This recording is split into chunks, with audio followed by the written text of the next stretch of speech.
نشوف السؤال ده مع بعضينا كده. بيقول Bartholin abscess presents with a variety of symptoms that do not include. يعني كل دول في البارثولين ابسس ما عدا واحده بس. هل في impairment ability to walk؟ طبعا مكان حساس والحركه بتبقى صعبه. الووكينج. ديسبارونيا يقينا دي ابسس موجود في المنطقه دي. local throbbing pain yes ابسس معاه throbbing pain. purine discharge طبيعي مع الابسس. pruritus valve. It is so painful يعني صعب جدا لمسها. فحته pruritus valve دي مش منطقيه انها تحصل ايه مع البارثولين ابسس ابدا، لانه بيبقى تندر جدا جدا جدا. يعني كونسبت ان ايه يحصل pruritus فيها دي صعبه جدا، يعني ما تحصلش مع البين الرهيب ده. وحلها سيرجيكال درينج طبعا، لكن هو فيها كل الصفات اللي قالها inability to walk وديسبارونيا ولوكال throbbing pain وبيرن discharge. ونقدر نقول impairment of the ability to walk مش inability، يعني impairment difficulty في الووكينج وديسشارج throbbing pain. ابسس عادي وديسبارونيا، ولكن صعب قوي ايه انها تهرش فيها ان هي يحصل pruritus valve لانها very tender، ما تقدرش تلمسها اساسا بسهوله. عندي هنا حالة 27 years old man presents للإي ER with a 6-hour history of upper abdominal pain radiating للباك. هو مجرد upper abdominal pain radiating للباك غالبا في هذا الإكزام وغيره بيريفير للأكيوت pancreatitis عامة. and associated vomiting يمشي مع pancreatitis. في marked epigastric tenderness ماشي الكلام كله تمام. You noticed a bluish discoloration around his umbilicus. ده كولن ساين دي بتبقى موجوده مع البنكرياتايتس مع فينس افكشن هنا في المنطقه دي. ممكن نلاقي ايه شويه بلوش ديسكلاريشن فعلا.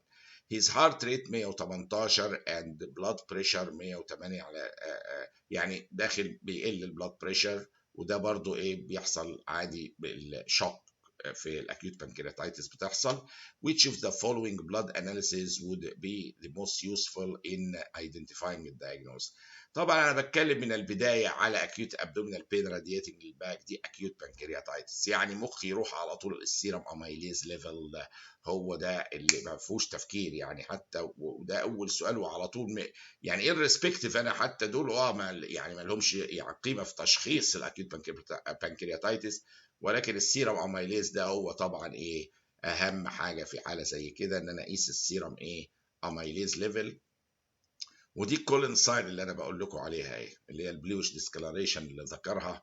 بلوش ديسكلاريشن around the umbilicus sometimes associated مع intraperitoneal hemorrhage especially after rupture of the uterine tube في الectopic pregnancy.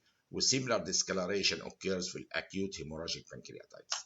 يعني الكولين ساين دي او البلوش ديسكلاريشن حوالين الامبلايكس ده بيحصل مع الهيموراجيك كونديشنز في البروتينيوم زي رابتشر اكتوبيك بريجنانسي او اكيوت هيموراجيك بانكرياتايتس زي الحاله اللي وصفها، بيقول في بلوش ديسكلاريشن كده حوالين الامبلايكس اللي هي قلت لكم عليها كولن ساين بتاعه الاكيوت هيموراجيك ايه بانكرياتايتس.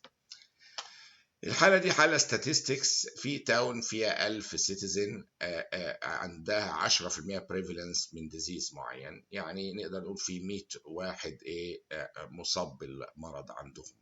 A screening test for disease X was just developed with the sensitivity 80% وspecificity 70%. افتكروا الرقمين دول، التست اللي اتعمل الجديد في sensitivity 80% specificity 70%.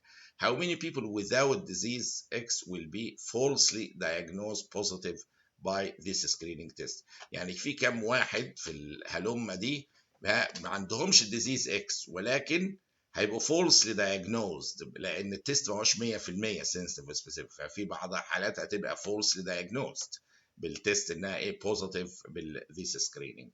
هو طريقة الحساب هنا الأول أبدأ بيها أقول إيه في الميديكال diagnosis sensitivity هي الability to test of a test to correctly identify those with the disease، يعني true positive rate ده sensitivity. specificity إن أنا exclude بقى is the ability of the test to correctly identify those without the disease، يعني true negative. يعني specific معناه إيه؟ إن أنا أقدر أقول فلان ده ده 100% ما عندوش المرض، لكن السنسيتيفيتي اقدر اقول ان عنده المرض.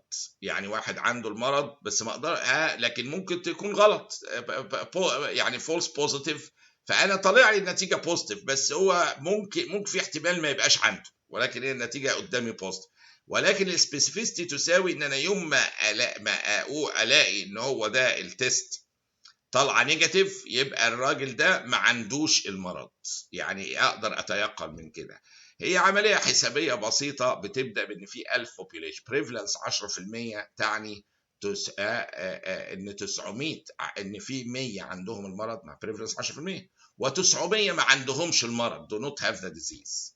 خدوا بالكم هو السؤال بيسال ايه عشان افكركم بيه، بس يعني ايه عشان الناس بتتوه.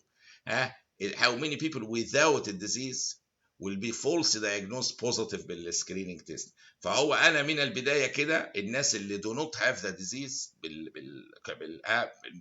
واقعيا 900، لان انا عارف في 100 عندهم المرض والبريفالنس 10%، يعني 900 ما عندهمش المرض او اتليست بالاختبارات. السبيسيفيسيتي هي الترو نيجاتيف، ان انا اتاكد ان دول ما عندهمش المرض. طالما سبيسيفيسيتي 70% معناها 70% من ال 900 are true negative، في 70% منهم true negative، يعني 30% اللي فاضلين هيبقوا false ايه بوزيتيف يعكسها. 30% هنا اهوت من ال 900، ما هم ال 900 بنقول ما عندهمش المرض، كم منهم فعلا ترو نيجاتيف وكم منهم ايه في 30% فولس بوزيتيف. لما اجي انا اشوفها كده هلاقي الحسبه تيجي ان 270 واحد ممكن يبقوا دايجنوزد انهم